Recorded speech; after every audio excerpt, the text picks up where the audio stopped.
News Radio with Paul Harrell.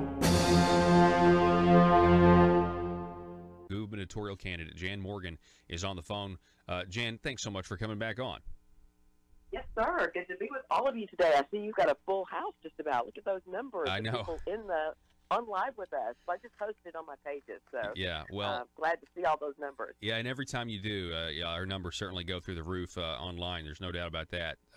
Jan, I want you to take a victory lap because if you weren't in this race and if you weren't criticizing the governor and his task force for attempting to raise our grocery taxes, there's no way he would have essentially torpedoed his own task force and their plans next year to raise our grocery taxes. So thank you very much.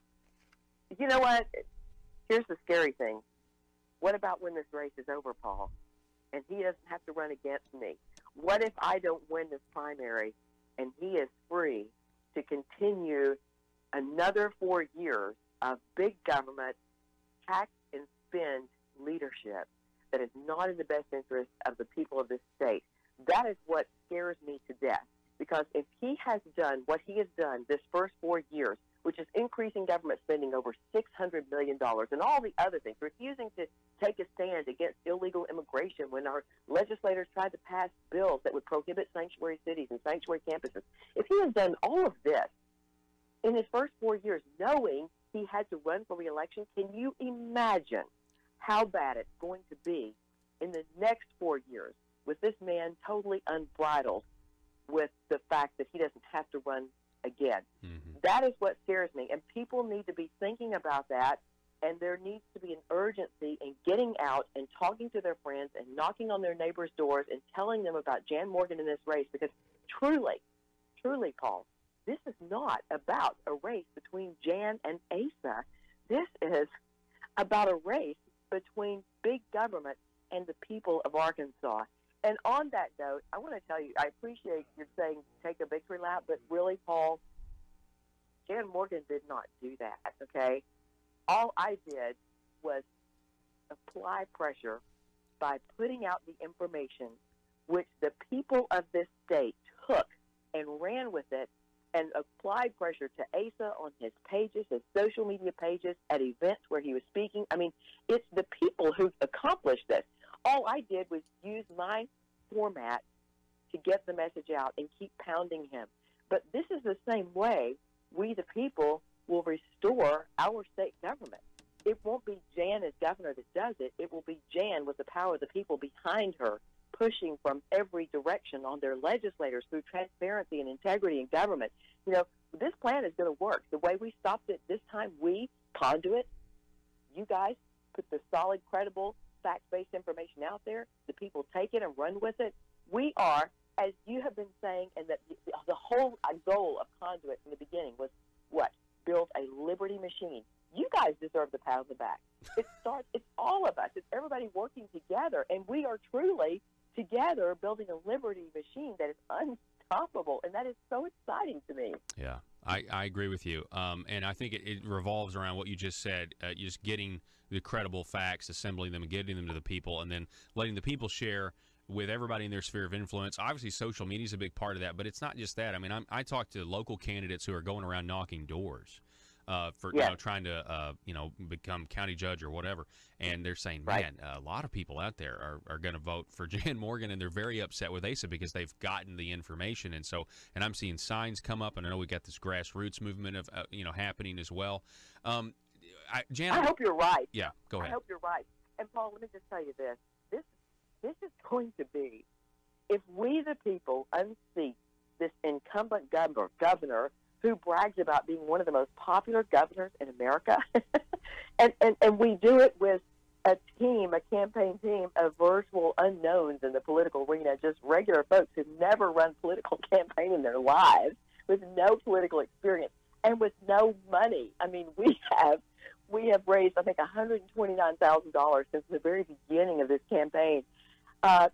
If we do this to people, it will be revolutionary, seriously revolutionary, and it won't only be historical for Arkansas, but it will be something that the entire nation and the world will be talking about on May 23rd, and I can't wait.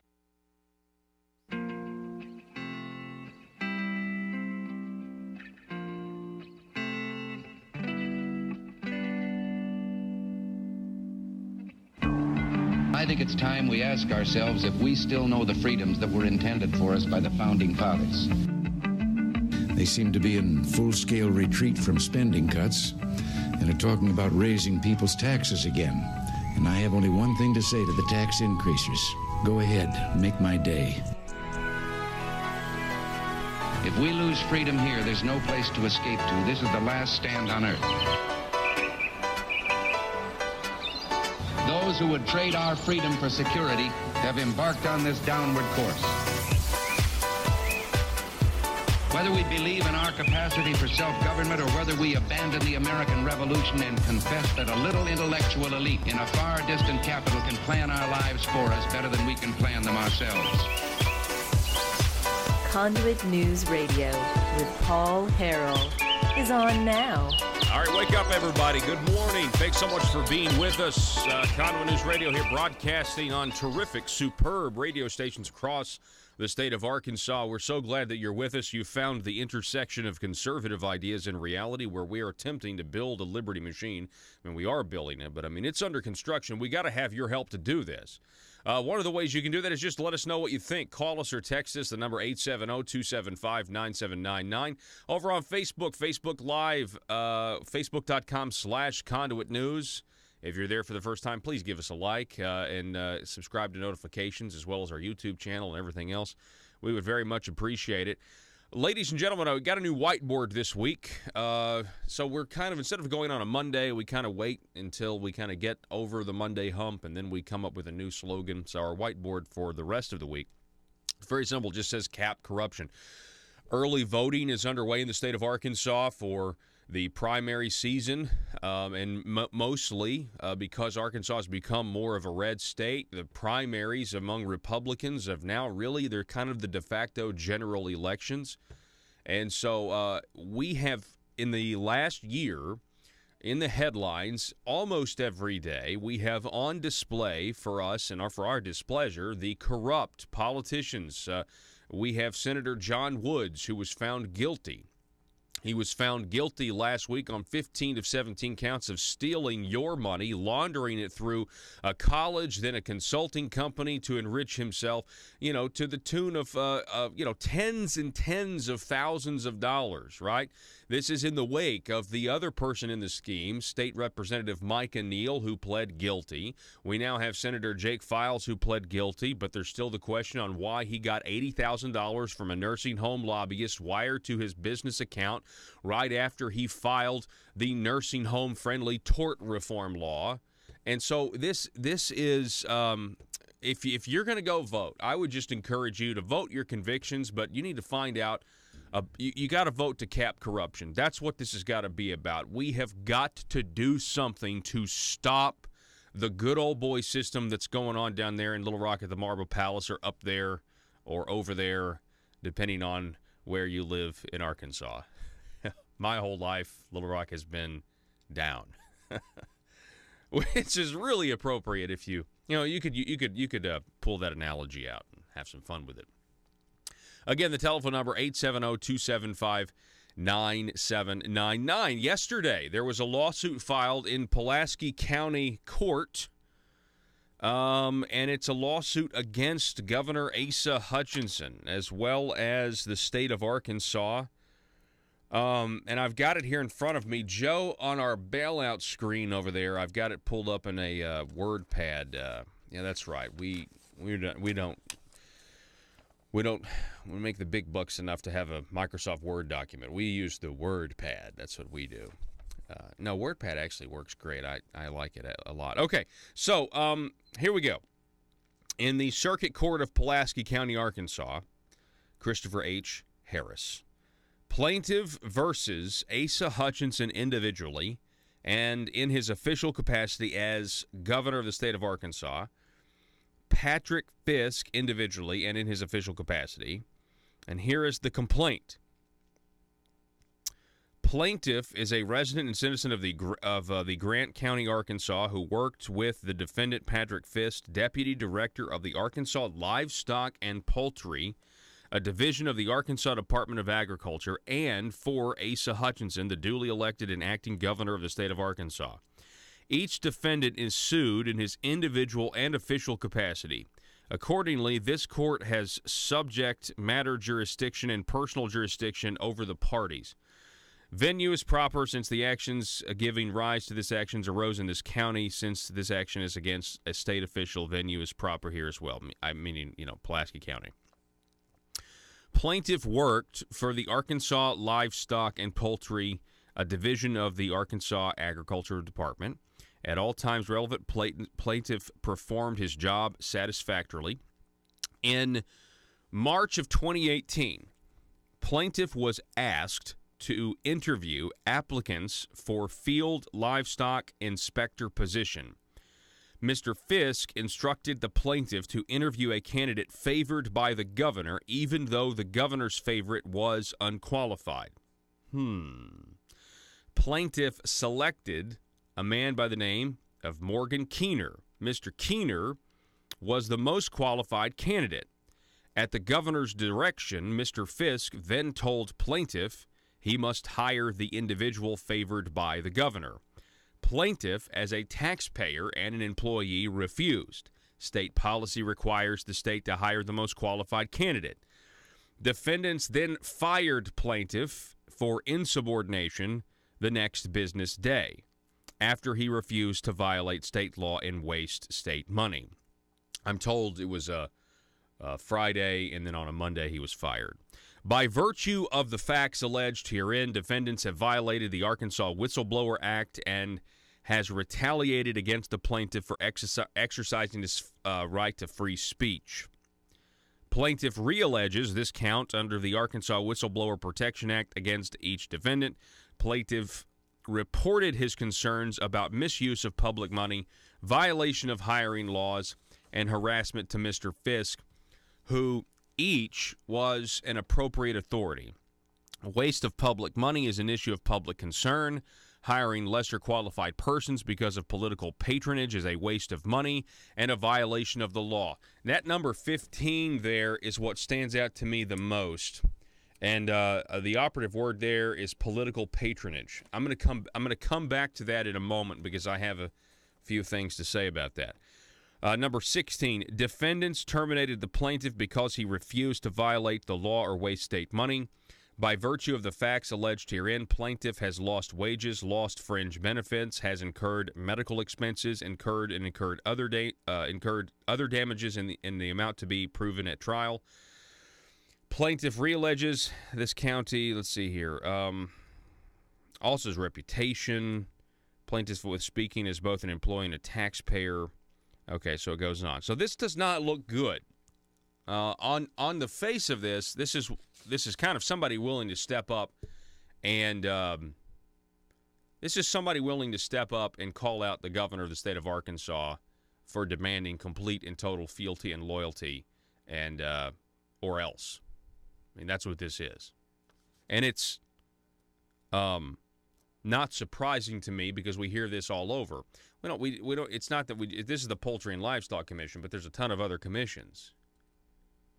And let me get to my personal notes here. We're going to be talking with Mr. Hang on one second.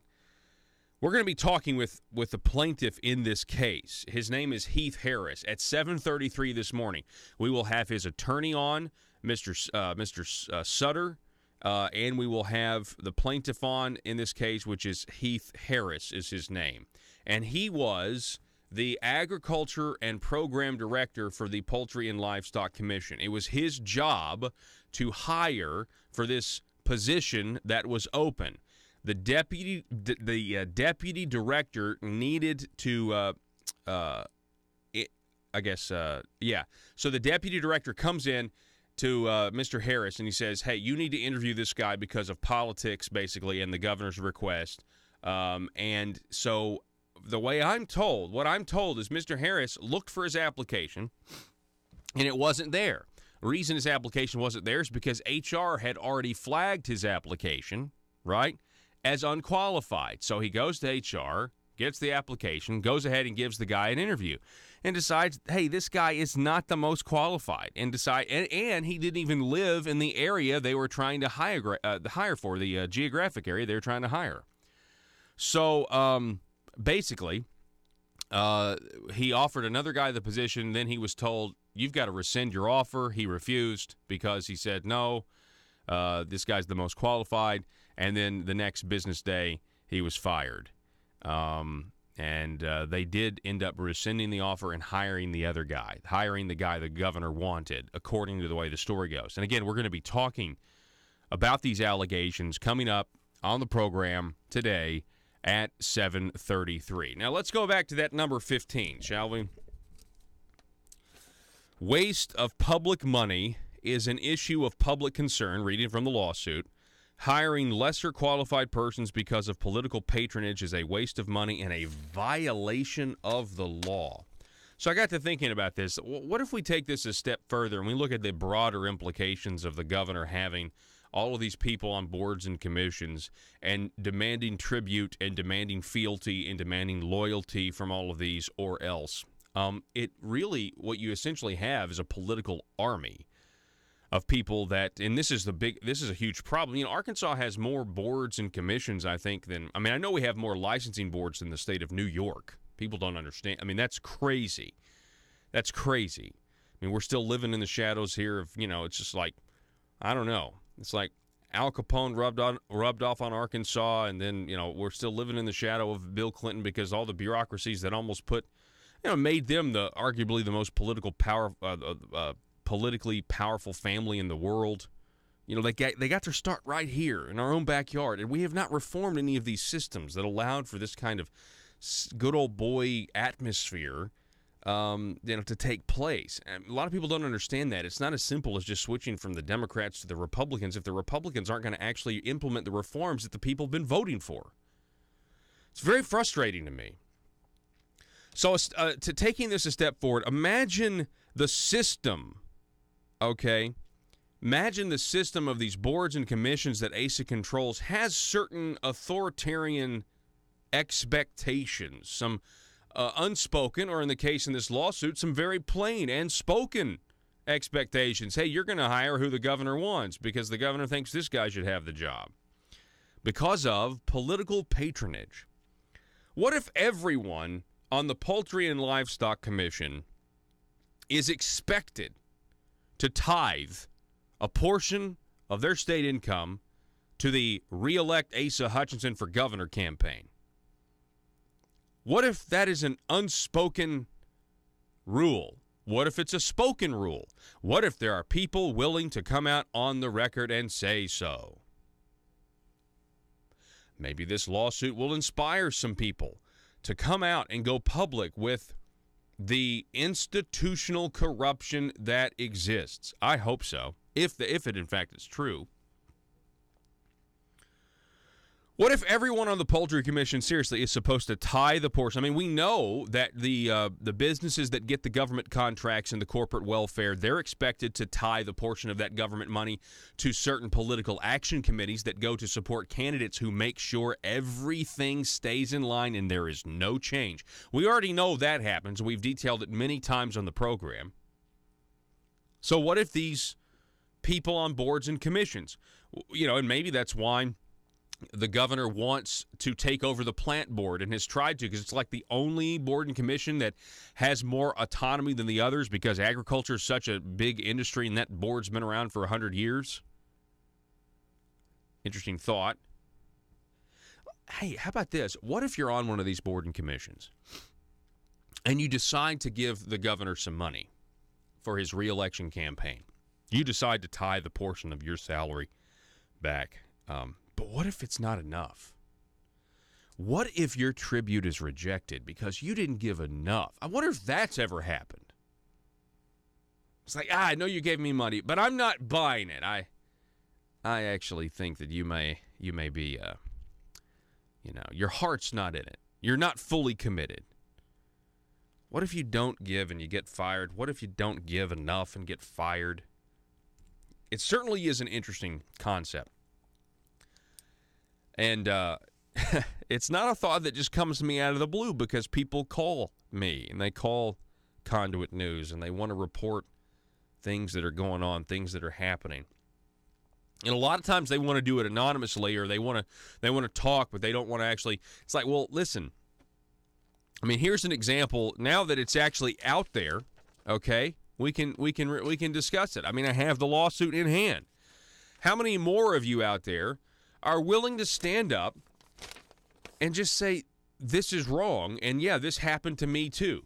Is there going to be a new Me Too movement in Arkansas? It's like, how many other people have been bullied by the Hutchinson administration in order to keep your jobs on these commissions? And this just reaffirms how easily some of this stuff, when people try to say the government just needs to do the job the government does. Politicians that say that, they say that trying to make you think there are some things the government does that are not political. And that's not true. Everything the government does is political. Everything they do is political. And the question is, though, do you have people that have standards in office that would maybe not try to punish the people that work under them in this way? You must have loyalty to the state or you get punished. Your tribute might be rejected. On Facebook, if you've watched much of the public criticism of Asa Hutchinson by people who are Jan Morgan supporters, a lot of times they refer to him as King Asa. This lawsuit certainly does not make that accusation untrue. We're going to take a break. The phone number, 870-275-9799. Early voting has started.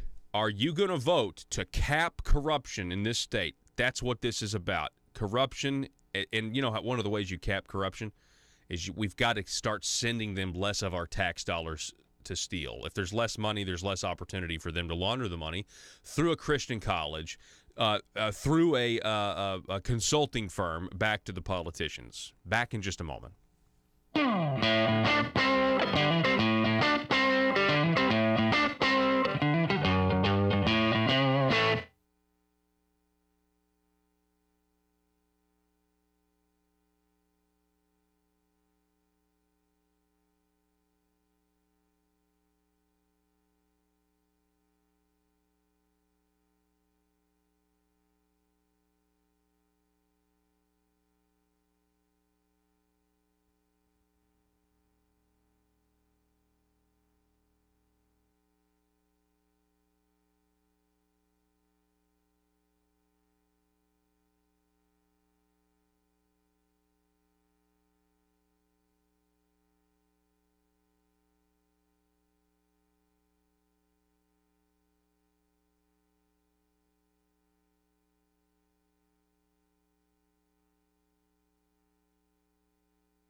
In Arkansas, every single hour there is a politician not getting what they want. For some, it's an absolute nightmare. The sleepless nights wondering if progress will ever come. Lying awake pondering how to grow government in this political climate. Asking questions like, why don't my constituents want to pay a few cents more in taxes? Everyday politicians feel abused and neglected. These politicians are starving for power. They're hungry, confused, and they don't understand why no one seems to care. Will you be a patriot and commit today to help these poor, starved for power public officials? It's simple. All you have to do is commit to stay silent and never dissent or stand in the way of your politicians' rise to power. Never speak up or get engaged to stop the growth of government. By committing to these simple steps, you will ensure the life of your politician will be filled with contentment and the respect they are desperately seeking, as well as campaign contributions from lobbyists. This message brought to you by Aristocrats Serving Arkansas. PHP Parody.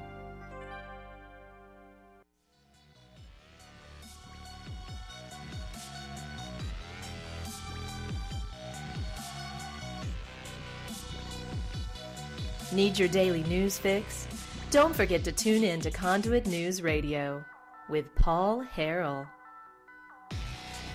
Yeah, so I want to explore in the next long segment. We're gonna kind of revisit what I ran out of time with yesterday, which was the Mike Masterson piece in the I believe it was the Democrat Gazette or the Northwest Arkansas Democrat Gazette, and it was entitled "The Files or Money in the Bank." The actual print headline was just "The Files." Hey, didn't we title one of our podcasts "The Files" at one point? I think it's just the obvious connection to make there. Anyway, Money in the Bank, The Files. This is about Jake Files and the $80,000 he was given from a nursing home executive, David Norsworthy. And I just want to take a time to kind of applaud Mike Masterson for putting together the dots here, because it's really, really good, and somebody in the mainstream media that's doing this, so that's good. Because this is a huge question. You know, Jake Files has already pled guilty to the General Improvement Fund scam, where he stole taxpayer money for his benefit. But the question is, in the guilty plea, there's nothing about this $80,000, and so what's actually going to come from this? I'm not really sure. But this is, again, about, we have to talk about this in context of capping corruption as well. Not to mention, Jake Files also got a loan for $30,000. Now, see, that you go even further back. Before the $80,000, he got a loan for $30,000.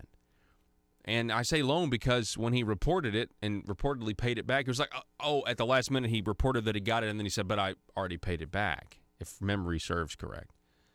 And that was from well-known lobbyist Bruce Hawkins. And so,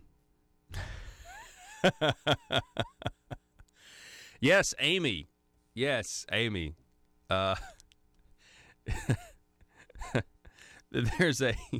a great organization in this state, and they're called Aristocrats Serving Arkansas. We came up with that acronym. We came up with that name, and I can't help it if if people are speculating that the acronym means something when you put Aristocrats Serving Arkansas together. I'm not responsible. I can neither confirm nor deny what could just be a coincidence. So, I mean, somebody says here, Amy on Facebook Live writes, Aristocrats Serving Arkansas equals ASA, thumbs up. That's interesting that you noticed that. I'm not, what an amazing coincidence. Phone number is 870-275-9799. That's 870-275-9799. Sharon, I appreciate you expressing your opinion. Sharon on Facebook writes, not a coincidence, ! You guys can join us. It's facebook.com/Conduit News. Become a part of the online sensation today. And if you're already at a computer or your phone and you're going to do this, and you're going to go and watch the program, not just listen to it on our great terrestrial radio affiliates, but if you're going to actually go to the internet, while you're there, head on over to YouTube and go subscribe to our YouTube channel so you get our smaller videos, right? And you can help us get enough subscribers to where we will be discriminated against by YouTube and Google because we have a conservative worldview. But we want to be discriminated against. We want to get to that point. So it'll be good. So help us help you. We got to take a break. We're going to be back here in just a moment. Going to explore this. Also, we mentioned this yesterday in our interview with Jan Morgan about ASA's task force going after the sales tax exemption on school supplies and clothes that one weekend a year before school starts. Conduit for Action has a new article up about that as well. We'll revisit all of that when we come back. They've got Conduit News that is on multiple stations across the state. It's pretty much an attack machine on what I'm trying to accomplish in this state, and their message is getting out, and no one else's message is getting through. It's Conduit News Radio with Paul Harrell. Yeah. To be on Fox News and brag about what the people of this state did. Unprecedented. It'll be the biggest transfer of power from the establishment to the people in Arkansas history for sure. I mean, it's going to represent it'll be a huge earthquake. Jan, and the people did it. One of the people did it. Yeah, and that's right. It will be the people's credit. Jan, one of the other tax exemptions that the task force is considering ending is the exemption on school supplies, that 1 weekend a year where you can go shop for school supplies and clothes and stuff. I mean, what are Republicans thinking? What are they thinking considering getting rid of this? Honestly, this has been my stance from the very beginning. As you all have said as well, this Tax Reform Commission, which is ASA's Tax Reform Commission, he wants to separate himself from it because he knows that their plan is very nefarious and is not in the interest of the people. He tries to separate himself from it, but that is his commission. He controls it. And I have said from the very beginning, this commission was never about reforming a bad tax code, which is what they're supposed to be about. That it has always been about coming up with more ways to get more money out of the people. If you look at the list of exemptions they are considering repealing, it is long, and it is outrageous. Not only the sales tax for school supplies, I mean, people, buying school supplies and school clothes, getting your kids started at school is very costly. It cuts right to the bone for people who are barely making it paycheck to paycheck each month. So that sales tax exemption is very helpful, and it means the difference between kids getting the school supplies they need and not getting the school supplies they need, number one. Number two, other exemptions like prescriptions. You know very well, Paul, that people can very barely afford their prescriptions in this state. That's as bad as groceries.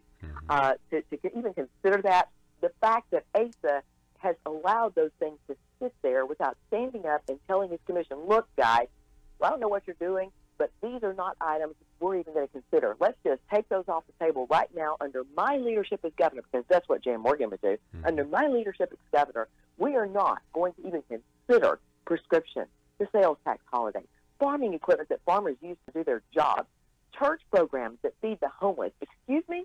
We are not going to go.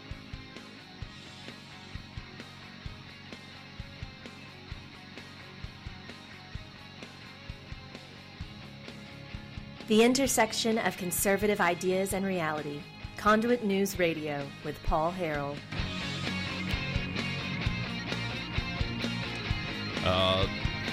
A brief note for the citizens of Northeast Arkansas, specifically if you live in District 53. That's a primary between State Representative Dan Sullivan, who is one of the most conservative members of the Arkansas legislature, has an amazing voting record. He's being challenged by a candidate that, from what I can tell, as I saw them debate the other day at the Northeast Arkansas Political Animals Club, is to the left of Dan Sullivan, although he purports to be essentially just take all of Dan Sullivan's positions in platitude form. He takes all of Dan Sullivan's positions in platitude form, but they do differ on a few things, like freedom for nurse practitioners to practice to the full scope of their training. They differ on that. Dan Sullivan wants more freedom. He trusts you with the choice. Colpeck does not, because Colpeck is a physician, and the Medical Society vigorously opposed Dan Sullivan's attempt to allow nurse practitioners, which would have saved a ton of taxpayer money because nurse practitioners get reimbursed at a lower rate than than doctors do. So that's certainly. Then, of course, Colpeck is to the left of Dan Sullivan when it comes to his support for Obamacare Medicaid expansion. Arkansas works. Okay. What's funny is I got a text last night, right before I was about to go to bed, that informed me that Colpeck has backed out of their second debate that has been scheduled for a while. They were going to have a debate at the Craighead County Republican Committee meeting. And I'm now told that Kolpeck has backed out of the debate. So the debate is, I don't think the debate's canceled. From what I'm told, State Representative Dan Sullivan's going to get the whole time to speak. And so, good. I guess good for Dan Sullivan. But it doesn't surprise me. It doesn't surprise me that Kolpeck has backed out of this debate, and I'll tell you why. This is why it doesn't surprise me. Because Dan Sullivan did such a good job on Friday. For those of you who don't know, there was a debate. I attended the debate, and we're going to go over some of Kolpeck's answers tomorrow on the program, by the way, because I've got the audio and video. And it just was, Dan Sullivan was great. Dan Sullivan just stood by his record, and what his voting record is. He is a limited government conservative who's not afraid to stand up to Asa Hutchinson. It is not a coincidence that Dan Sullivan has an opponent, because Dan's voting record stands in contrast to a lot of the things Asa wanted, like the internet sales tax, right? Like the gas tax, like Arkansas Works Obamacare. And so, anyway, who was it just wrote this? That somebody just wrote, hang on, we've gotten more comments, so now I can't see it. Because speaking on the internet sales tax, Bob writes, Asa's plan, nothing left untaxed. Yeah, that does feel that way, doesn't it? Nothing left untaxed. Anyway, the two biggest, Asa got his tax increases, and he got his tax cut doing the tax shifting game, right?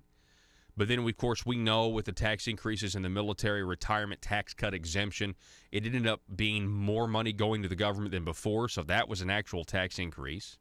Then he cut taxes $50 million on low-income people that don't pay any income tax to begin with.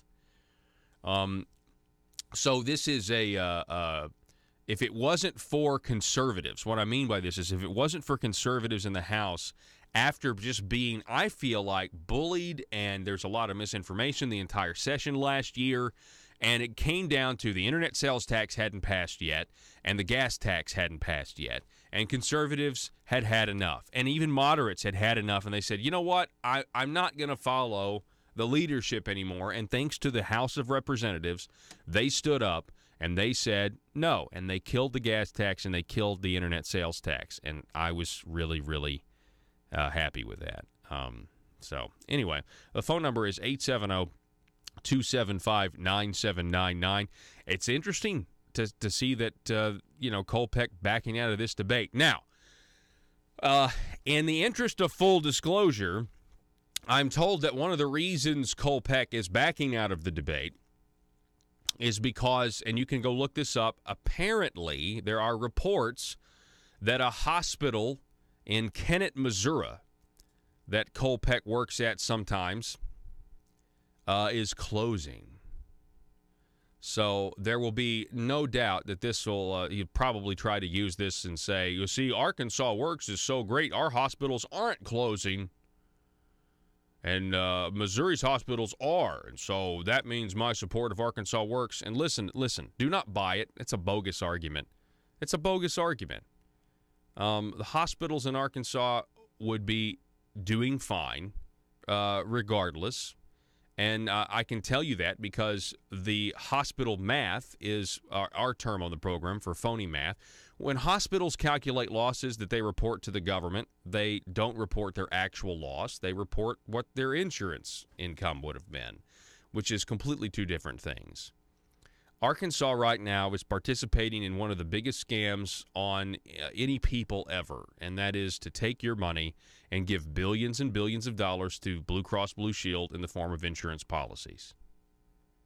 That's what's going on right now. Billions and billions of dollars in insurance premiums to Blue Cross Blue Shield.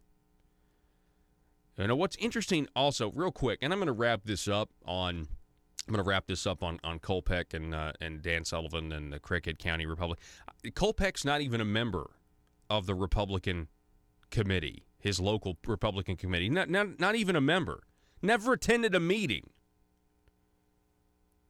So, and who knows if he's even a member of the Republican Party of Arkansas. I don't know. I mean he's filed as a Republican, but anyway, he's certainly to the left. I've got the audio clips to prove who Kolpeck is when it comes to freedom of choice and things like that.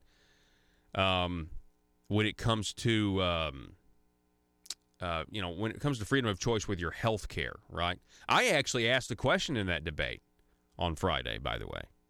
I asked a question. I said, which one of you is the more pro-life? And my question was prefaced by the fact that pro-life organizations like Family Council are opposed to the tort reform amendment, the bad tort reform amendment we have to vote on, because of what it does to the elderly at the later stages of life.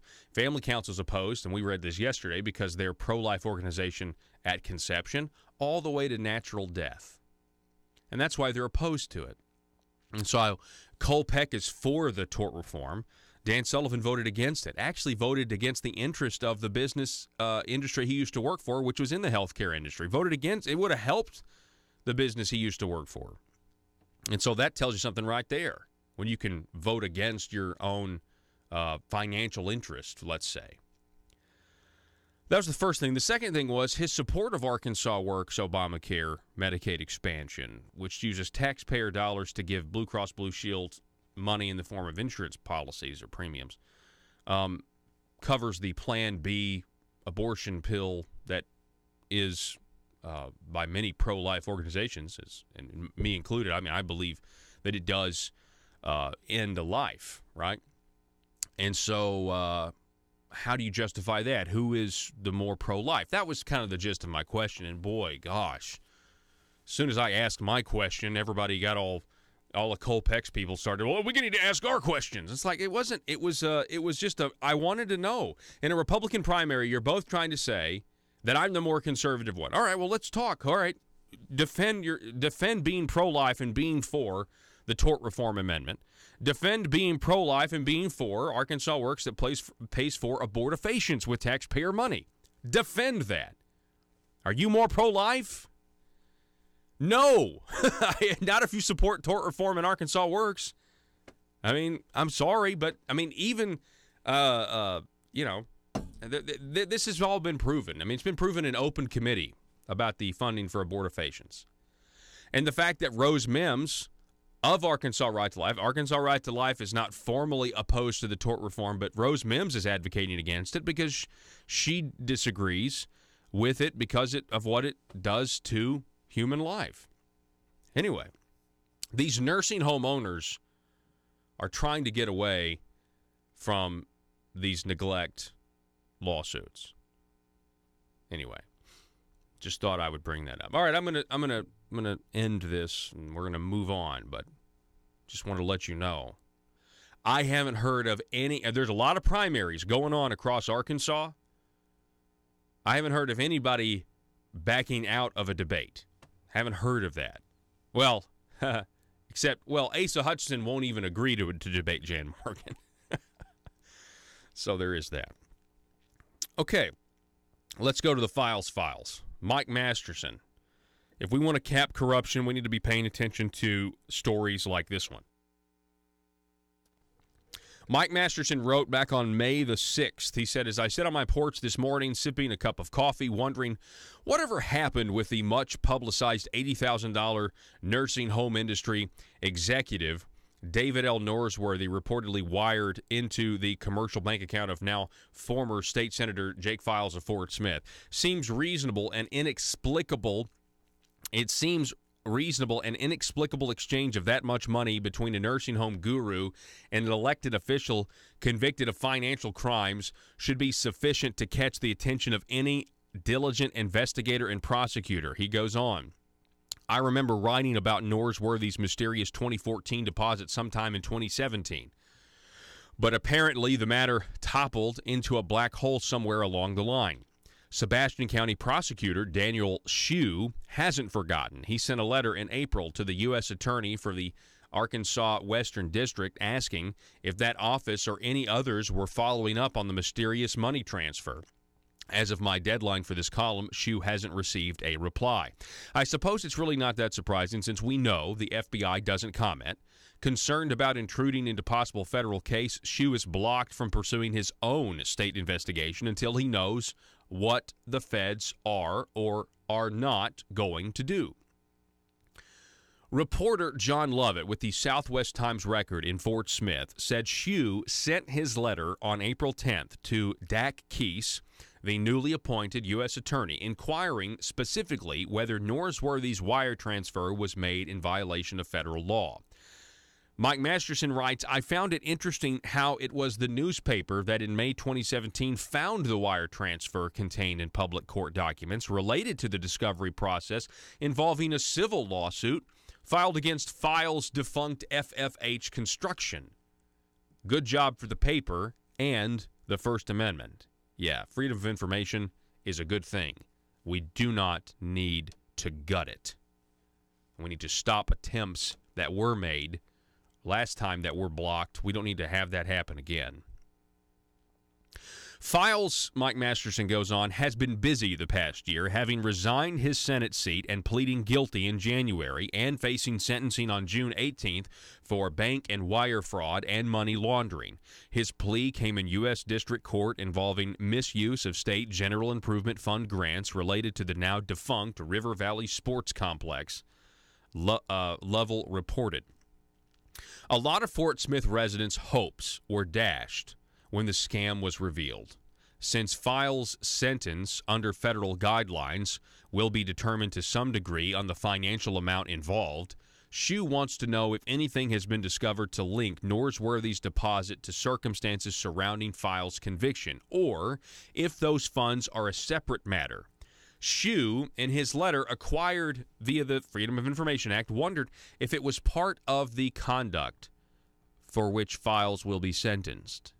Last May, Files would not comment on Norsworthy's wired thousands, other than to provide a protective order noting that documents that have been or may be designated as confidential were to be clearly stamped as such, which the file in the unrelated civil case that disclosed the $80,000 transfer was not stamped confidential. I remember that. That was weird. Also interesting to me, Mike Masterson goes on, is that Norsworthy, a board member of the Arkansas Healthcare Association and advocate for Issue 1 that would limit the amount of nursing home owners and others would have to pay in civil cases, has never publicly explained reasons behind the transfer in his name. This is where Mike Masterson starts to connect the dots here that we have connected on the program before, and I applaud him for it. I'm really, really happy this is starting to get out. Lovett reported the money was deposited into Files FFH Construction's First National Bank account a week after Senate Joint Resolution Number 1 was filed to amend the state constitution regarding civil claims and court procedures. That measure died in committee. So what a waste of $80,000, am I right? However, a second attempt to limit civil suits was revived with a petition. It failed to reach a public vote as Issue 4 in 2016 when the state Supreme Court removed it from the ballot. Most recently, yet another effort through Senate Joint Resolution 8, of which Files was a co-sponsor, will be voted on in November as Issue 1. State Representative Bob Ballinger, a state Senate candidate, was also a co-sponsor. So there you have all I know, Mike Masterson writes at this point. A convicted senator who carried water for a resolution beneficial to the nursing home industry reportedly received $80,000 from a generous leader in that industry with no public explanations from either man. I hope we, the public, discover more about that mysterious transaction in the days to come. By the way, by way of light divergence, and as I've written previously, Mike Masterson goes on, I'm no supporter of Issue 1, which I also like to call the Price on Life Amendment to our Constitution. Among other things, passing the amendment would place a one-size-fits-all price tag on life, quadriplegia, brain damage. I and many others see the proposed amendment as effectively a legislative takeover of the judicial branch. I totally agree, Mike. That's exactly right. Thereby eliminating needed checks and balances inscribed into our Arkansas Constitution since 1874. I believe juries and judges should never be usurped by heavily lobbied politicians in awarding fair judgments and justifiable compensation for injuries inflicted upon the most defenseless among us. There can never be a limited price placed on any life in a moral society. Again, Mike Masterson, longtime Arkansas journalist, and this was printed over at Arkansas Online, and I know it was printed in the Northwest Arkansas Democrat Gazette. Doing a really good job here of exposing the corruption, talking about the corruption. Let's continue to discuss it. We've got primaries going on. We've got to cap the corruption as much as we possibly can, and we can do that right now with our vote. Republican primaries are now the de facto general elections. And, you know, at some point, we also need more mainstream coverage on what exactly is going on with this Ecclesia College. We still don't have the documents of how they spent taxpayer money. They claim because they're a private Christian college, they don't have to tell us how they spent it. That's ludicrous. That's unbelievable. Ecclesia College, everybody wants to act like that. You know, they want to assume they didn't do anything wrong. Look, folks. Look, I have a problem as a Christian myself. Yeah, it's really sad that a Christian institution was involved in all of this corruption, but it is what it is. And the fact is, they need to turn over these documents. I want to know what's in these documents. I want to know how they spent the money. I want to know why you had land that was valued of $200,000 that was bought for $500,000. I want to know why on the deed, though, it says that it was bought for $600-something thousand, and why there's this $100,000 difference from what the purchase price was versus what was actually on the deed. We have all the documents. I got a ream of paper in there with all these documents about, who successfully gave money to Ecclesia College, when you gave money to Ecclesia College, for this land deal. I want to know more about the land deal. I want to know how you spent taxpayer money. And Ecclesia College should have to turn over these documents. And the state of Arkansas should be holding Ecclesia College accountable and demanding that these documents be turned over so that we know how you spent taxpayer money. Because, folks, right now, you don't get the benefit of the doubt. You've been implicated several times with several legislators as doing things that are now illegal. They are now found to be, people are guilty. People have pled guilty. The president of your college pled guilty. It is now time to get the documents. They're stonewalling on FOIA. At first, Ecclesia said, we're a private nonprofit. We're not subject to FOIA. Then there was a rebuttal in court saying, well, you took taxpayer money. They said, oh, well, we're a church. Well, guess what? A church can't take taxpayer money. That is unconstitutional according to the Arkansas Constitution. And yet they just keep getting it tied up in court. They need to be compelled to release the documents. Okay? And it's time. It's time that we see what's in these documents. It's time we see exactly how did Ecclesia spend this money. We've got to take a break, and this is all relevant because we've got to cap corruption. Go vote and cap corruption. Back in a minute. With public corruption and scandals in the news daily, Arkansans need someone with honesty and integrity in the state Senate. Mark Johnson is that man. Mark Johnson isn't a politician. He's a fifth-generation Arkansan and a successful small business owner. Mark Johnson will make ethics a priority and demand swift punishment for those who violate the public trust. Mark Johnson is pro-life and supports the Second Amendment. In the Republican primary, vote Mark Johnson for the state Senate. Paid for by Mark Johnson for Arkansas. If you're like me, you believe that small business is the heart of Arkansas's economic engine, and it should be viewed that way by the politicians in Little Rock. Conduit for Commerce also believes, like you and I believe, policies that achieve less regulation and lower taxation help small business in Arkansas thrive. Other policies like small, constitutionally consistent government and reducing citizen dependency on government keeps it from growing and expanding its influence on our daily lives. Conduit for Commerce works every day to educate the general public and legislators on these important priorities in the name of Arkansas small business. By the way, contributions to Conduit for Commerce are tax deductible. Log on now to conduitforcommerce.org and click on Contact Us on the right side of the page. That's conduitforcommerce.org.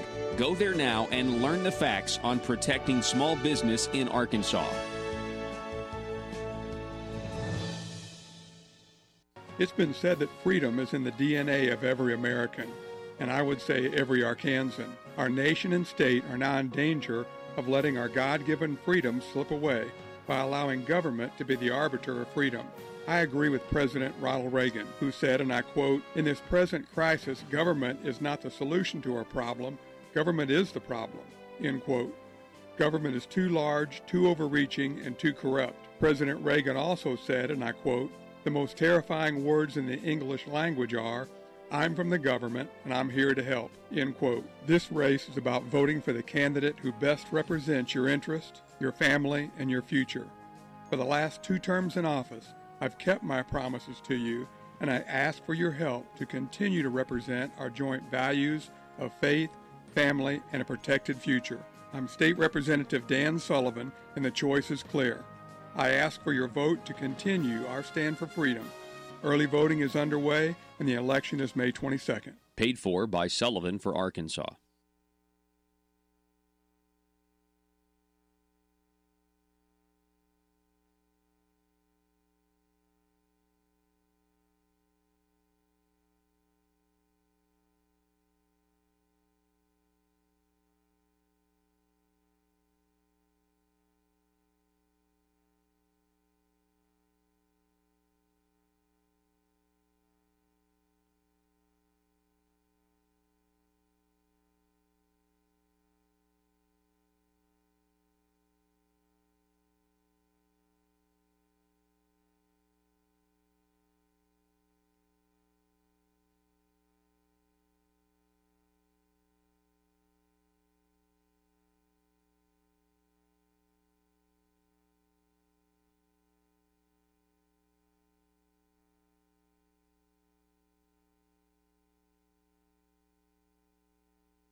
This is Mother Government.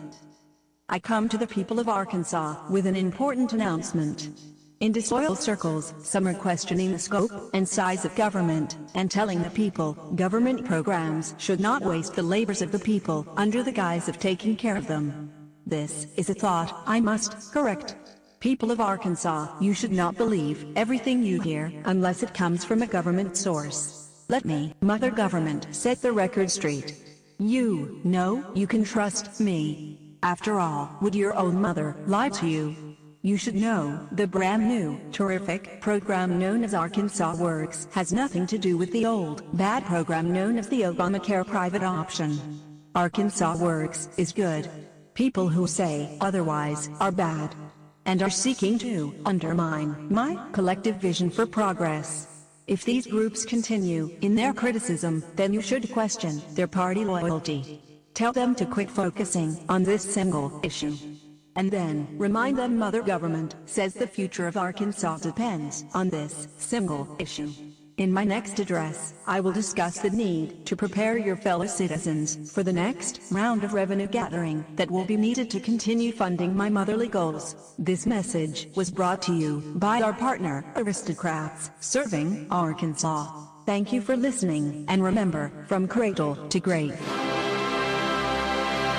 PHP Parody.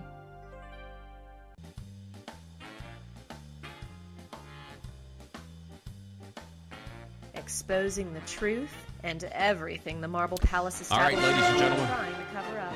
Thank you so much for being with us. That wraps up our first hour. You can see the music playing.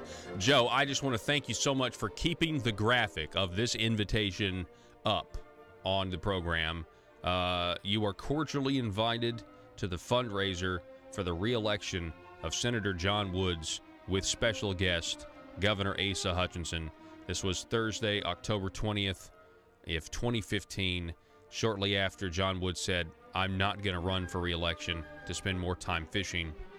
And of course, everybody knew just like everybody knew at that fundraiser, that John Woods was the most successful person, maybe ever, to carve out a financial niche for himself at the Marble Palace. And yet, Asa Hutchinson threw him a fundraiser. Just pointing that out. All because there was a limited government candidate running. Sad. The news and talk of Northeast Arkansas. This is News Talk 101.3 FM and 12:30 AM KBTM, Jonesboro, an EAB radio station.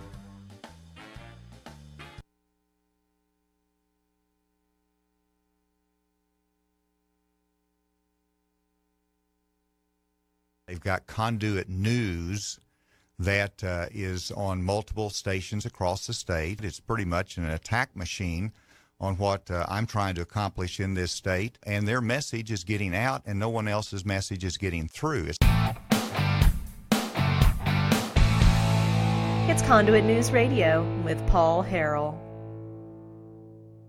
Go down in history as the party that passed all of these repeals that are going to hurt the good people of Arkansas. That will destroy this party. It will destroy this state. And let me tell you something, Paul. You can mark my words. If Asa Hutchinson wins this election and he continues even worse the path that he's already started, not only will it destroy the good people of this state, it will ruin the Republican Party. A Republican won't be able to get in office because the Democrats will finally be able to say, look at what they did. We can't let Republicans in control of our government. Look at what they do. Increase taxes, increase spending, corruption.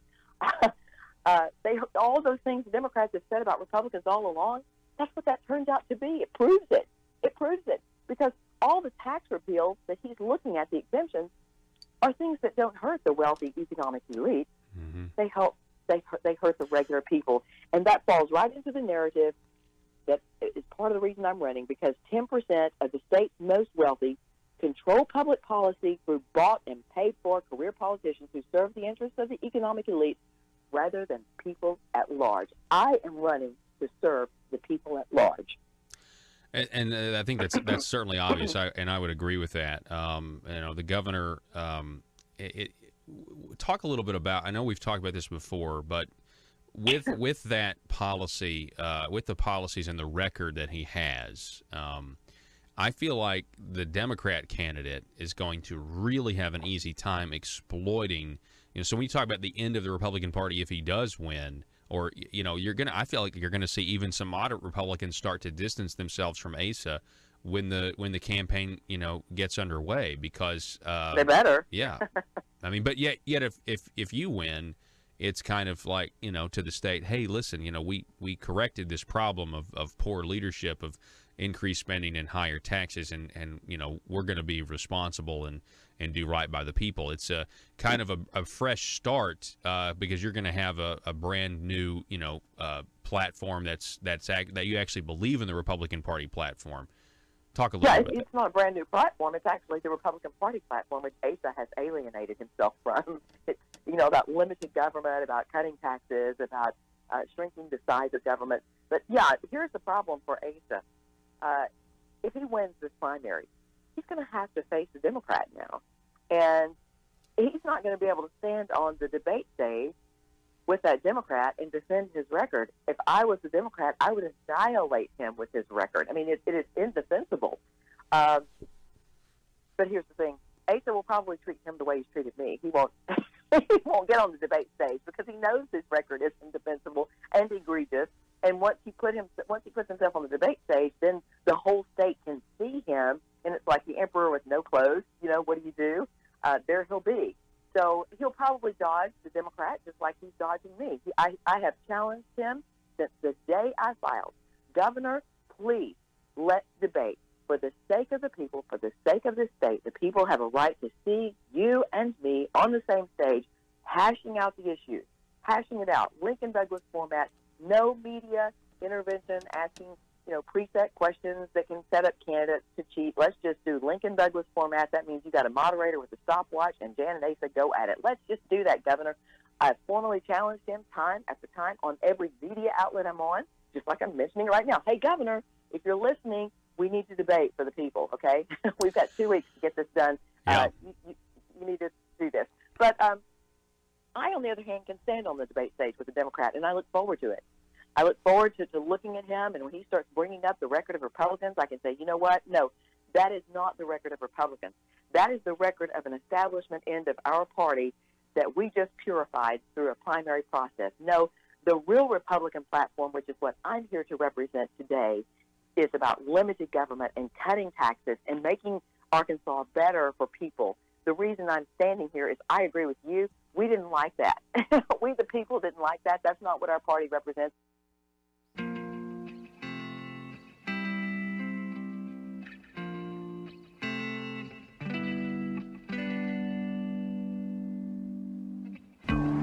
I think it's time we ask ourselves if we still know the freedoms that were intended for us by the Founding Fathers. They seem to be in full-scale retreat from spending cuts and are talking about raising people's taxes again. And I have only one thing to say to the tax increasers. Go ahead, make my day. If we lose freedom here, there's no place to escape to. This is the last stand on earth. Those who would trade our freedom for security have embarked on this downward course. Whether we believe in our capacity for self-government or whether we abandon the American Revolution and confess that a little intellectual elite in a far distant capital can plan our lives for us better than we can plan them ourselves. Conduit News Radio with Paul Harrell is on now. Hey, folks, it's hour number 2. Thank you so much for being with us. The intersection of conservative ideas and reality. We're building a liberty machine here. Thank you for listening and helping us and agreeing with us. And I mean, I think it's obvious that at least the people that are listening to this show, they tend to agree with limited government conservatism as you see the news analyzed through that lens here. Then you agree with us more than you agree with the big government politicians, and I think that's a good thing. Hey, I'd like to welcome back to the program, and it's been a while. We've got a retired teacher on the program. Gayla Bailey is with us. Gayla, it's been too long. Thanks for coming back on the program. You are so welcome. Nice to talk to you. Yeah, so Gayla, I wanted to have you on the program because I have noticed that there has been maybe a resurgence in people discussing school choice. And so I wanted to talk with you. You're a retired teacher about this concept of school choice. What are your thoughts about giving parents and students more choices when it comes to their education? Well, it all comes down to the Bill of Rights. Amendment 9 in the Bill of Rights says that as Americans, we have freedom of choice. And if that holds true today, then parents, who are the primary responsible people for their children, should be able to choose their child's education. So it just comes down to the basic freedoms that we have as Americans. I think that certainly sums it up. Matter of fact, that also applies to our healthcare choices. We were just talking about that last hour, but that's another subject. But yeah, I certainly agree with that. Well, so I guess how do you feel like teachers feel now? And the reason I say this is because there are primaries going around, and some people who are, for example, Republicans, they oppose school choice. Others didn't. Others were for school choice. It is a key plank in the Republican Party platform, but there is kind of a notion out there that maybe some teachers are not for school choice. Is that true or is that not true, or does it depend where you are in the state? Okay, it definitely depends on where you are. It's just like when we talk about school choice, you have to go back to, we used to call it school vouchers. It's been around for a long time, and both political parties have been on the side of it or against it, depending on where and when. But I think that a lot of school teachers in very large school districts are more likely to oppose school choice because they feel like that it's taking tax monies out of the public school system. The way school choice works, I mean, there are so many facets of school choice that you have to look at. And then the ultimate bottom line is, well, what's best for my child? And in Arkansas, we do have an open enrollment situation where if you feel like your child would be better served in a smaller school district, say, that a person could move from a larger school district to a smaller school district to meet the needs, and vice versa.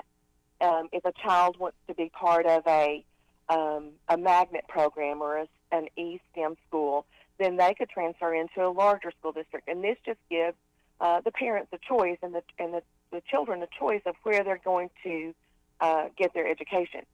Charter schools, big. Magnet schools, big. Both receive public funding, which is just like a public school, except they're run in a slightly different way. So when you look at the overall situation of school choice, you have to look at a lot of variables. Yeah, I totally agree, and I think it's a given that any time you have maybe a sedentary system, if somebody comes up with new ideas that maybe and the goal is to actually help the educational process, make it better, and you got to do that with different ideas, and you got to kind of be able to break out of the mold to do that, and that of course costs money, and I think that's what makes some people in the traditional public school system, they get nervous. I also think, though, and we saw this in Arkansas when Jim Dotson, Representative Dotson, tried to pass a very simple school choice bill. It was very simple, and yet there was misinformation being circulated by a lot of superintendents across the state. In some cases, I got reports back from legislators that said that they openly admitted they didn't even read the bill before they started telling their teachers or their principals, and then, of course, the principals filter into the teachers' lounge, and then you have these teachers that have what is really misinformation, and it's almost, I know we don't have unions here in Arkansas, teachers' unions per se, like they do in other places, but it does kind of feel like there's maybe a unofficial one. What are your thoughts, Gayla? And feel free to disagree with me. I mean, I'm not throwing all teachers under the bus here. I'm just trying to get to the bottom of this. Right. Well, we have AEA, and they are obviously for the public school teacher and are going to side with public schools. And as a public school teacher for 37 years, I am a public school supporter. I believe in public education. I feel like that students can get a good education in public schools. But I'm talking about when you look at school choice, you're talking about the students who might not be thriving, the students who might need a different direction. A lot of decisions have to be made when a parent determines whether or not to keep their child in a public school or not. And the whole purpose of school choice is that parents should be able to choose. I think that a lot of teachers, especially who are employed, would not just come right out and say, yeah, sure, I'm for school choice, because, that's going against their public education job. But, again, it comes down to the many variables in place that have to be considered when it comes to choosing what's best for your child. Do you still keep in touch with some teachers that you used to work with? Oh, yeah. Is it a mixed bag on opinion on school choice, or do they support it, or what are their thoughts on it? Okay. Well, again, I'm a different situation because of where I live. The very conservative area, very very cohesive area, and I would say that most of the people that I am still in contact with are probably supportive of school choice. I know a few of them specifically are, and I still think that when you look at the big picture, it's that freedom of choice. We have.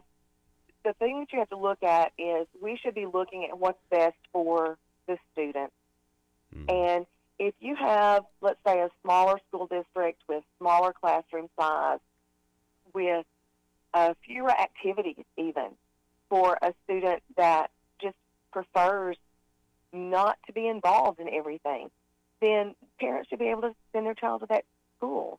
or if they want specific teaching for their child, like if they want, like a magnet school, if they want their child to be focused in science, then why shouldn't parents be allowed to have their child go to that school? Yeah, I think you're right, and it's good to hear, because I know there are teachers that want school choice. I think there's a perception that maybe not necessarily true, where they're trying to say, well, no, teachers don't want school choice. I think regardless though of how teachers feel on the subject, when it comes down to it, eventually we get to vote for people that support policies in a democratic way, and there are way more parents than there are teachers per se, and I think the majority of Arkansans, and that's why you mentioned it used to be a bipartisan issue. I mean, there have been many Democrats that have supported the concept of school choice, because we want people who maybe are economically disadvantaged to have the freedom of choice to maybe go to a school that, like you said, is offering programs that they want to participate in, and that's not a bad thing. But somehow it's getting construed that choice is a bad thing, just like we can't buy health insurance across county lines or across state lines, and it's we're told choice is a bad thing, and choice isn't a bad thing. And Gayla, you as a teacher, you taught the U.S. Constitution to students for a long time, didn't you? Yes, that's what I taught all 37 years of my teaching, and I think that it's one of those subjects where you have to look at, again, specific situations. Different states are going to have different views. In Arkansas, when we're ranked as low as we're ranked in the hierarchy of education, and when we have so many school districts that are struggling, when you look at the grades that the State Department's putting out for different schools and what grades they're making, it seems to me like we should be supporting anything that would better the educational quality for our students. When you have a public school system, and this is one of those things that people don't understand the whole big picture, I think, sometimes, because teachers some teachers haven't gotten a raise in years. People aren't going into teaching because of they can make a whole lot more money someplace else. And people say, well, why are we putting so much money in public schools? But you still want the most qualified teachers. You want your public education system to be top notch. And if we have to have school choice to push other systems to improve, then I don't necessarily think that's a bad thing. In a charter school, if they don't have a good record, and if their students aren't meeting standards, and if parents aren't happy with how their children are being educated, then they pull their student. You don't have that opportunity in a public school. Yeah, and that's the word too that you finished the sense with opportunity. That's the operative word there, and that's what we want. And it's a reason it's a key plank of the Republican platform. And I think everybody can agree that this is an effort to have the child first in mind and focus on the educational needs of the child. And that you've mentioned, public school has that in mind. They're attempting to do that, but maybe there are other ideas that we can consider outside of the status quo, and that's what school choice represents. It represents needed reform, and by giving people more choice, you're actually kind of depending on a free market principle, where if you give people more choice, the schools that are doing the things that maybe work better or are better ideas, maybe then that catches on to everywhere else. But we've got to have some kind of freedom in order to allow that experiment to take place. And Gayla Bailey, I'll give you the last word. I think that what you just said was excellent. That is exactly what is going to improve education. You take what's working and you take what's good, and then you incorporate it. And public schools try. Again, you're talking about big versus smaller, and anytime you have a big situation, like big government or small government or big schools versus small schools, you have a situation where it takes longer to move the big, and the small can achieve more quickly. With schools, I think that we always have to work to benefit the students. I don't think there's a one answer for anything. I think that we should look at the individual student and do what is absolutely best for all students. And if that's removing your child from a public school to go into a charter school or a magnet school or even homeschool, then that should be the choice of the parent.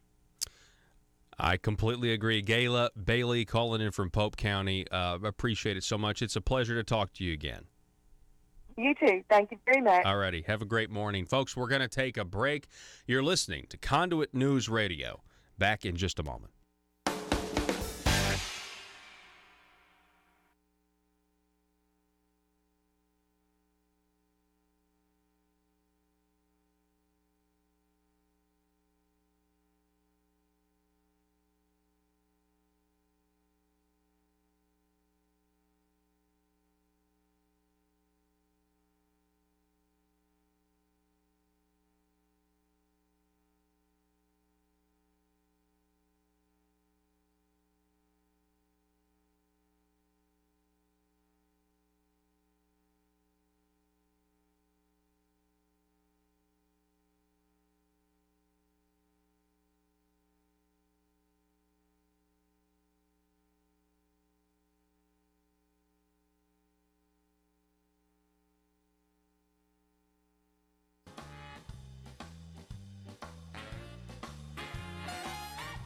Determined to drain the swamp in Little Rock, it's Conduit News Radio with Paul Harrell.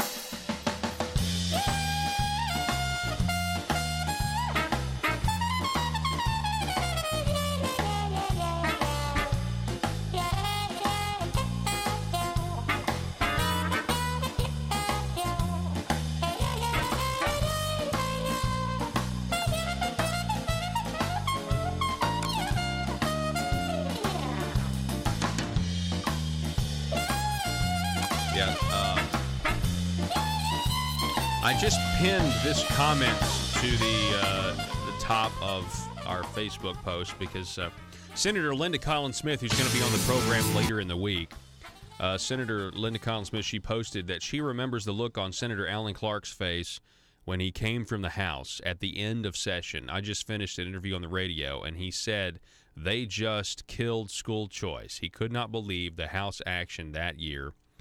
And he said that James Sturch said that he had never risen to speak for or against a bill since he was elected, and he spoke against families' choice in education and spoke against it. Conservatives have wanted this for a long time, and leaders in this effort for many years. That is recorded and archived. He now says he supports public school choice. That's true.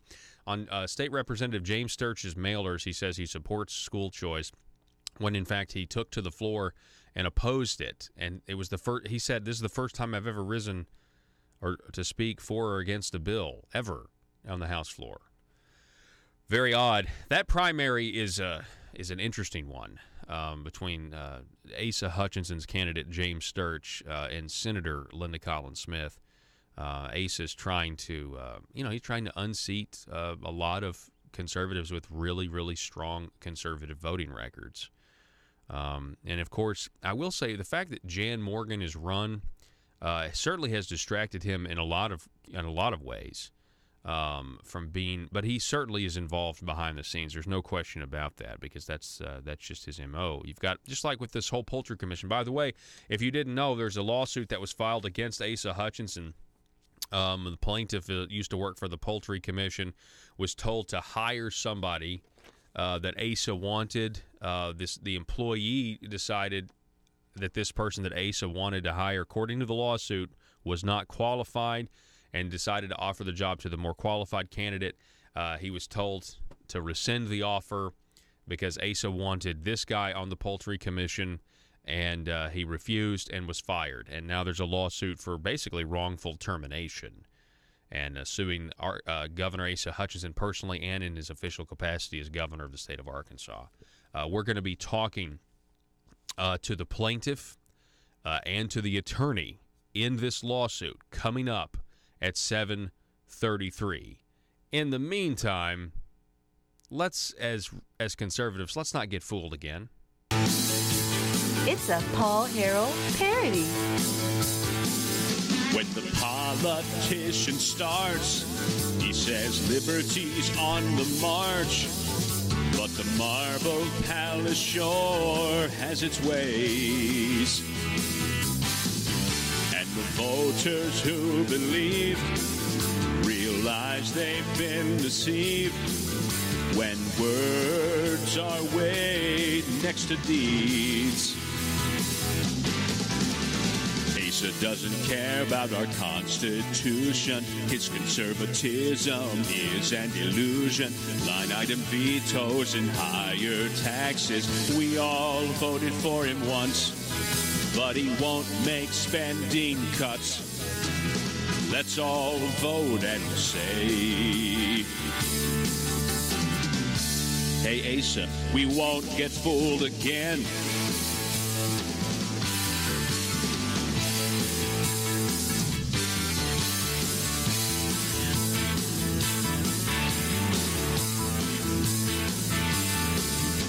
The carefully crafted talk puts the people into shock.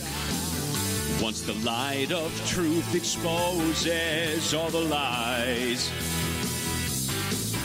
With the nephews in control and the criminals on parole, the only thing the people can do is vote. Asa doesn't care about our Constitution. His conservatism is an illusion. Line item vetoes and higher taxes. We all voted for him once, but he won't make spending cuts. Let's all vote and say, hey Asa, we won't get fooled again. Paul Harrell parody. Yes, it depends. Do you want to cap corruption or do you not want to cap corruption? I mean, that's the real question here. Do we want to cap corruption or do we want the status quo to continue? Because if you think the conviction of John Woods and Orrin Paris, the guilty pleas, Randall Shelton, Orrin Paris pled guilty, Micah Neal pled guilty, Jake Files pled guilty, Hank Wilkins has pled guilty, Eddie Cooper. If you think that it's all going to stop there, I mean, folks, we have an opportunity to express our displeasure with all the corruption. Now listen, I'm glad that the jury in the John Woods case stood up for the people of Arkansas. I'm glad that the FBI has been investigating this and that we have the U.S. prosecutors, federal prosecutors, standing up for the rule of law. I am really glad that they are doing it. The question is, where's the state of Arkansas on this? You know, we talked last hour, why hasn't the state of Arkansas held Ecclesia College accountable for the documents? We don't have the documents yet. We don't know how they spent the money they got, and they're implicated in a massive public corruption scandal. I mean, this is big stuff, and I think there are more indictments to come or more guilty pleas to come, whichever one. But this is how bad it is. You want to know how bad it is? Rusty Cranford, who's implicated in the Preferred Family Medicaid scandal up in Missouri. He's also implicated down here with the Mara Works and John Woods. Rusty Cranford, according to the FBI, he tried, they say that they have recordings. It's been reported that he tried to have a guy murdered who was testifying against him who had already pled guilty back in December. This was a New Jersey lobbyist who was tied with Preferred Family Healthcare. He was getting kickbacks. Rusty Cranford tried to have this guy iced. And that should be in the summer. Every time they mention Rusty Cranford, they should also mention, oh, by the way, Rusty Cranford was so desperate to not be prosecuted, he approached a felon and asked him to make the guy in New Jersey go away.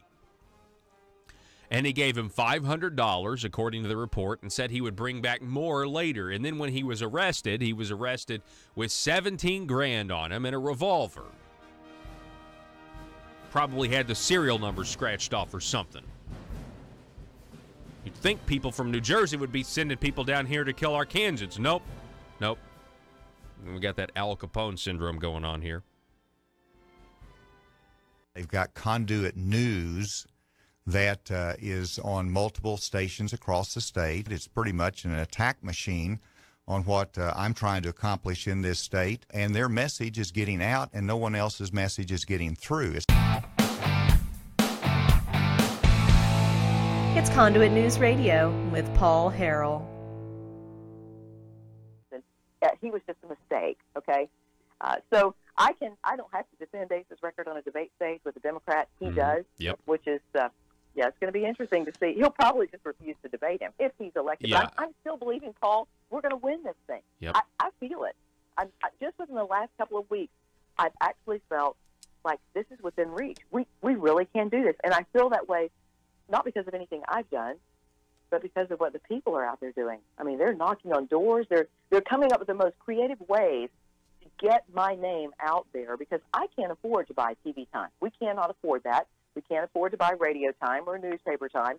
So it's up to the people to get out there, grassroots effort, and do it. And they are. I mean, they're standing at intersections with huge signs taped to their bodies. Yeah.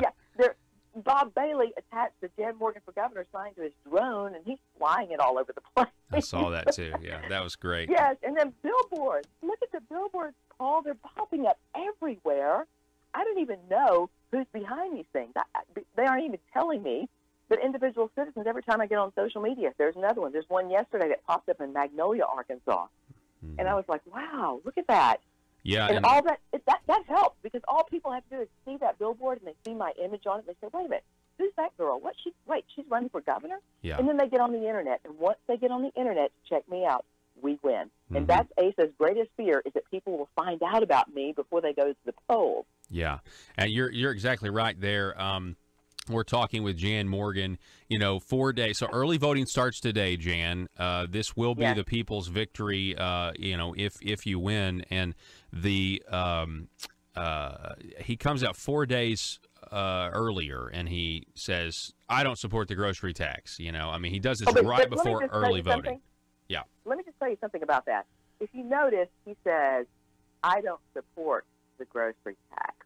He didn't say, this is not going to happen. I promise you people, we are not going to allow this to get out of this commission, and we're not going to allow it to get on the floor of our House and Senate. I can assure you this is not going. He's not saying that. Correct. He's saying, I don't support it. Let me tell you something. He does support it. He absolutely does because he and his wealthy buddies are not affected by a tax increase in groceries or any of the other areas that he's talking about increasing taxes because tax increases only hurt the people who can afford them the least. Yeah, and, this all came from this Democrat consultant.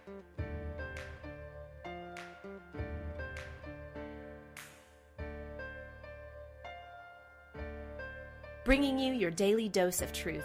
It's Conduit News Radio with Paul Harrell. Yesterday, ladies and gentlemen, news broke of a lawsuit that was filed in Pulaski County. Plaintiff versus Governor Asa Hutchinson and Asa Hutchinson individually. Here to talk more about that, we have the plaintiff on the line, Heath Harris, as well as his attorney, Luther Suter. Hey guys, thanks for coming on the program. Appreciate it. Thank you. We really appreciate the opportunity.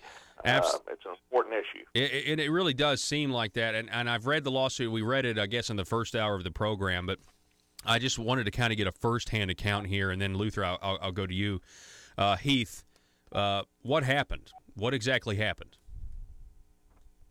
Well, my job was I was the Agri program manager for the state, and I had guys, that worked out in the field, and one of those had retired, and I was put in a position to hire for a position, and was taking applications, and I was asked by the deputy director if I had an application for a certain guy, and told him, I said, no. I said, it must not come through HR. It must not met requirements, so it was rejected. And he said, well, you need to get that application because it come from the governor. And so I done what I was told, and I went to HR and got the application, interviewed the guy, and we scored the applications, and and then scored after we done the interviews, and that guy didn't, he just wasn't the best man for the job, and I picked the best guy that I thought for the job, and the guy that was helping me, we scored the same on the applications, and so I hired that guy, and on Friday I was told that the guy that I hired, I was going to have to call him and tell him that he did not get the job because the guy that the politicians, the governor, whoever wanted, that's who was getting the job. And I said, well, I'm just not going to call that guy and do that. I said, there's nothing right about it. I said, he was the best guy for the job. And then on Monday morning, I was called and told that I no longer had a job with livestock and poultry, that I had been terminated.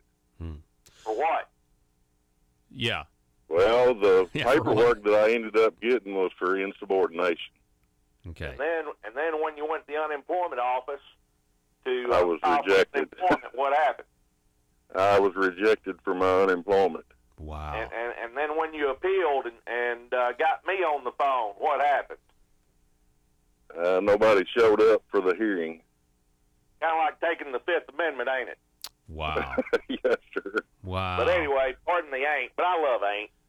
Yeah. No, I mean this is an example. I've heard whispers. People will call me from other boards and commissions, and they'll tell me about what's been going on, but a lot of them won't go public like you guys are, and so I really appreciate that, because I think this is the kind of government that the people of Arkansas assume is typical of politicians, and it's what makes people very jaded. It's a good thing to expose it and try to create some sort of change here and say you can't do this to people. Now, Heath, I'd like for you to tell me what exactly the deputy director comes into you, and does he mention ACE's name specifically when he says, "Hey, this is who the governor wants you to hire"? No, sir. He just said it come from the governor is what he told me, and I said it come from the governor, and then he went to spitting and sputtering around there, and I did, so I just went and done what I was asked to do. I just went and got the guy's application and interviewed him. Yeah, and he wasn't qualified. So and all through this lawsuit we hear about taxpayer money. And basically, we don't want to waste taxpayer money. So, Luther, let me bring you in on this. I found that number 15 on the lawsuit, waste of public money is an issue of public concern. Hiring lesser qualified persons because of political patronage is a waste of money and a violation of the law. So is it assumed or do we know that the person that they did in fact hire, that according to the lawsuit the governor wanted hired, was he a campaign contributor or to the governor or to some politician? Is that the facts? Well, one man's assumption is another man's fact, Paul, but I think I'm on fairly strong ground to assume that politicians don't do anything for free. That's a good point. And so what this is about, Paul, is our Arkansas Supreme Court, which is presently being deluged by dark money. We saw the results of that in January when the Arkansas Supreme Court held that the state cannot be held liable in state court. And I know you'll recall that ruling when I came on your show last. Yeah, definitely, yeah. And overnight, many Arkansans who had paid me thousands of dollars to hold the state accountable lost their lawsuit, ostensibly. Now, we're still fighting it in a case called Singer versus Milligan, and hopefully the Supreme Court will take another look at this. But Paul, the working man is becoming increasingly frustrated with the inability to get justice. You can't, in the current system, you can only get as much justice as you can afford, and right now it's little to nothing because of decisions like this that cause that give state officials the ability to fire a man even if he did the right thing. And Paul, unfortunately, Heath is not the only case. It's the case that walked in my door. And Heath will tell you, originally I asked him for my normal retainer, and he just absolutely couldn't do it. He's a working man that has worked all his life in livestock, and he absolutely couldn't afford to pay me. But his story was so compelling that I could not turn him away. And I don't think the people of Arkansas are going to be able to turn him away either. Because in this Supreme Court race that we've got going on, and in the primary between Asa and Jan Morgan, we have choices. And I'm calling on David Sterling, the Arkansas Supreme Court candidate, to stop the dark money ads and tell the truth. I'm no politician. I don't particularly, I've run for office, but only to hold them accountable when nobody else would. Well, so I'd like to stick on the just the issue of this particular lawsuit because I find the fact that the governor has a lot of boards and commissions. Yes. And this could be going on, widespread. I mean, it is going on widespread, Paul. That's the point. Well, I just feel like I said earlier, we have essentially, if everybody who's on every board and commission is expected to be completely 100% loyal to the governor, and then I guess I would just say you've got basically an army of people that are going to reach out in their sphere of influence and demand this loyalty also. It just, to me, it promotes the power of incumbency to an uncomfortable level, in my opinion. Hey, that is beyond debate, and it applies to both political parties. It applies to both political parties equally, Paul. But what I was saying does relate directly to this lawsuit because the governor has said that he will waive sovereign immunity in appropriate cases. So we're going to the people, and we're asking him to waive sovereign immunity in all whistleblower cases, every single one, Paul, because the taxpayers of the state of Arkansas deserve better. They deserve a debate between Asa and Jan Morgan. They deserve accountability in state government, and the common man deserves a voice. And I, for one, am tired of our justice system being demonized and taken down the wrong road, like Issue 1, sovereign immunity, and even this. Lawsuits achieve results. And, Paul, if we don't start giving the working people of Arkansas justice, they are going to take justice into their own hands, and that is unfortunate. Okay, so I appreciate you making that connection. So you're making the connection between the sovereign immunity ruling. So with this particular case then, Luther, what is that why Asa Hutchinson, I mean, it says he's sued here individually and in his official capacity as governor, but you're saying that there is a possibility that the courts say, the governor can't be sued in this instance? Yes. Wow. Well, that would be that'd be very frustrating to the average person. And it's frustrating to Heath. And it's frustrating my other 30 clients. Paul, this particular case is Asa Hutchinson's first opportunity to do what he says he's going to do. Jan Morgan says she'll do what she says. We'll see. I don't know her. I don't know. I don't have a particular dog in that fight. Other than I want working people to have access to justice, and Asa. The key to this is in Asa's hand. He appointed the special justice that ruled with a majority. But then he tried to walk it back and say, "Oh well, I'll waive it." Well, let's see, Governor. let's see. I've not heard from your office. Maybe the Attorney General, Leslie Rutledge, will call me. Maybe not. I don't know. But what I do know, Paul, is the working people of Arkansas are getting tired of the same old, same old. We're not mushrooms. Can't keep us in the shade. Well, feed us crap and keep us in the shade. Yeah. And that's what's going on here. And I apologize for my passion, but Heath is not the only one. He is the one that agreed to step up and make this a political issue, because that's what it is now. I've spent 23 years litigating my cases in court, and now when the politicians have told me that I can't, I'm going to the people.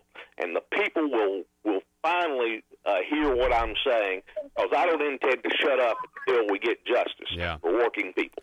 We're talking with Heath Harris, who's the plaintiff here in this lawsuit that was filed yesterday against the governor for basically wrongful termination. We're talking also to the attorney here, Luther Suter. Heath, I want to go back to you. So since you've lost, you lost your job here for not hiring who the governor wanted you to hire, how have things been for you? I mean, have you been able to find employment at other places? No, I hadn't yet. Wow. This was back in March when this happened. Is that correct? Yes, sir. Yeah. Hey, Paul. Yeah, go ahead. What do you think his chances are of getting another job in state government when he refused to do what the governor asked his deputy director to ask him to do? Yeah, none. I mean, absolutely zero, for sure. So, and that's the point I wanted to make here, is that not only do you have this, I think, example of corruption, or allegation of it at the very least, you also have his reputation. Heath's reputation here has been damaged, and career has been altered in a way that is maybe unrepairable. You know what I mean? And that's a big deal. How just because somebody is trying, and let's talk about the taxpayer money. Let's talk about, one of you talk about what happens when you hire somebody to be unqualified, and this happens, I think, probably a lot more than people know. Well, Heath can speak to that better than I can. But Heath, what kind of training would the guy that you wanted that you hired had to undergo? The guy that I picked that I was hiring, I mean, the guy had worked livestock all of his life, and I mean, we wasn't going to do nothing but send him on his way, and he could do whatever we needed done. And the guy that they've hired hold on, Heath. In your opinion, was the other guy even qualified to be interviewed? No, sir, because he wasn't even in the area that we were. The geographic area wasn't even in the area you were trying to hire for. Now, so let me ask you this: what happened after you were let go? After you were wrongfully fired, did they go ahead and rescind the offer and hire the guy the governor wanted? Yes, sir. And I'm told that afterwards there was another position that came up shortly. And what happened when another position came open? What I've been told is from some reliable people that they went to trying to call the guy that I had hired to give him the job, the new job that come open, and he wouldn't ever return their phone calls. But anybody with 1.5 cents wouldn't have called either. They wouldn't want to go into a mess like that. Yeah, why would you want to go in an environment like that? So now then, the state lost a sure enough good employee because of all this crap. Mm-hmm. Another employee, a good employee. Yeah, it seems like the state might have been trying to tie up a loose end there. What do you think, Luther? Well, we'll let a jury decide that if Governor Hutchinson is willing to see me in a courtroom, but I guess that right now that's in his hands, and if he remains silent, I'm asking the people of Arkansas to hold him accountable at the ballot box, because I can't hold him accountable in the courtroom unless he agrees. Now, imagine that, Paul. kind of like the fox guarding the hen house, isn't it? Mm-hmm.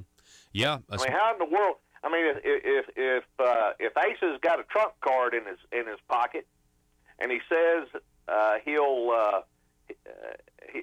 only he won't use it in appropriate cases. Mm-hmm.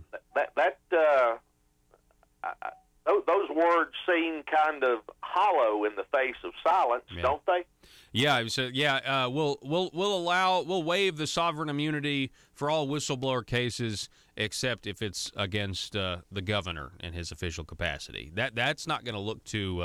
That's not going to look too good if he does that. But isn't silence the same?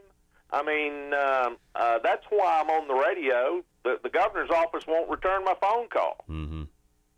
Yeah. I mean, if the governor's office, I'm not asking for the governor to call me himself, but I'm sure we've got one or more state lawyers that could return a phone call, don't you? Yeah, I would assume so. I would assume so. Well, hey, listen, guys, I appreciate you coming on the program. This is fascinating to me. I have heard about stuff like this for a very long time happening. This bullying, using power over the people, demanding loyalty. But this is the first time anybody's ever actually come forward and stepped up. So Heath Harris, Luther Suter, I appreciate you guys so much for standing up and exposing what is going on and actually going on record and saying this happened to me. This was a wrong. This was an injustice. And I wish you guys the best of luck and keep us posted, okay? Well, Paul, we appreciate you. And remember, a vote for life is a vote against issue 1 in November. But that's another issue. That is another issue, but I agree. I agree with that. I agree with that. Family Council agrees with that as well. We're going to be talking with. We appreciate you guys. We'll talk to you guys soon. Jerry Cox is actually going to be on the program on Thursday at 7:33, talking about issue 1 and Family Council's opposition to this bad tort reform law. Folks, we've got to go to break. We will be back here in just a moment.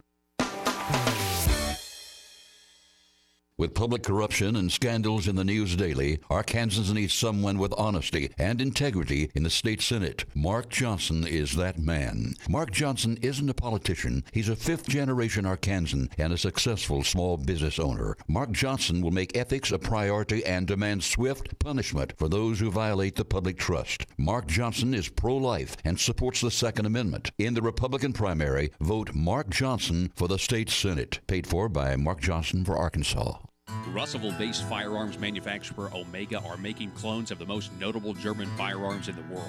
These delayed rotor-lock firearms have been and are currently used by law enforcement and military worldwide. At Omega, they manufacture their guns right here in Arkansas and produce the best reproduction in the marketplace that comes with a complete 5-year warranty. At Omega, they take firearm manufacturing seriously and offer discounts to active and retired law enforcement. Whether you're using Omega firearms to defend the public, defend your family, or for target practice, Omega has your back. For pricing, go to omega-guns.com. That's omega-guns.com. It's been said that freedom is in the DNA of every American, and I would say every Arkansan. Our nation and state are now in danger of letting our God-given freedom slip away by allowing government to be the arbiter of freedom. I agree with President Ronald Reagan, who said, and I quote, "In this present crisis, government is not the solution to our problem. Government is the problem," end quote. Government is too large, too overreaching, and too corrupt. President Reagan also said, and I quote, "The most terrifying words in the English language are, 'I'm from the government and I'm here to help,' end quote. This race is about voting for the candidate who best represents your interest, your family, and your future. For the last 2 terms in office, I've kept my promises to you, and I ask for your help to continue to represent our joint values of faith, family, and a protected future. I'm State Representative Dan Sullivan, and the choice is clear. I ask for your vote to continue our stand for freedom. Early voting is underway, and the election is May 22nd. Paid for by Sullivan for Arkansas. If you're like me, you believe that small business is the heart of Arkansas's economic engine, and it should be viewed that way by the politicians in Little Rock. Conduit for Commerce also believes, like you and I believe, policies that achieve less regulation and lower taxation help small business in Arkansas thrive. Other policies like small, constitutionally consistent government and reducing citizen dependency on government keeps it from growing and expanding its influence on our daily lives. Conduit for Commerce works every day to educate the general public and legislators on these important priorities in the name of Arkansas small business. By the way, contributions to Conduit for Commerce are tax deductible. Log on now to conduitforcommerce.org and click on Contact Us on the right side of the page. That's conduitforcommerce.org. Go there now and learn the facts on protecting small business in Arkansas.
Conduit News Radio with Paul Harrell is building a liberty machine.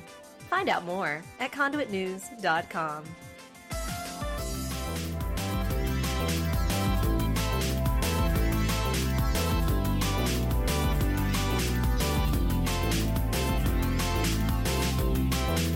Joe on Facebook saying that lawyers are told to stand down or put the case on hold when it involves a state entity. A lot of them are part of the corruption as well. You got to protect mother government at all costs, and that's what we're going against. We are going against mother government. We're going up against, and now that the fact that the state does have sovereign immunity because of that Supreme Court ruling, it is. I mean, it's something that's going to have to be addressed by the legislature.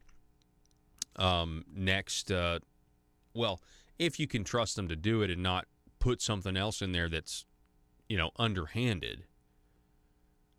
I mean, that's why these primaries are even more, they're even more important. Yeah, we're going to be talking with Jerry Cox on Thursday at 7:33.